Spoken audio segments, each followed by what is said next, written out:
प्रधानमंत्री जी ने स्वयं इसका आर्किटेक्चर बनाया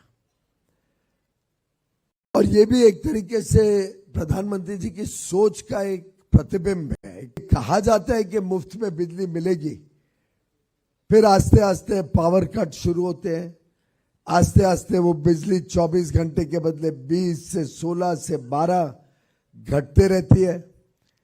एंड वक्त पे जब हमें बिजली चाहिए तो बिजली मिलती नहीं है।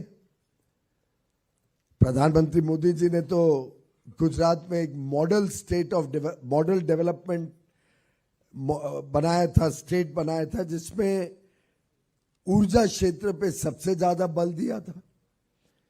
यहां तक कि ऋषिकेश भाई, जब मैं ऊर्जा मंत्री बना तो तीसरे दिन मैं गुजरात आया था और गांधीनगर में सुबह से रात तक आपके अलग अलग जो निगम है, जनरेटिंग कंपनी, ट्रांसमिशन कंपनी,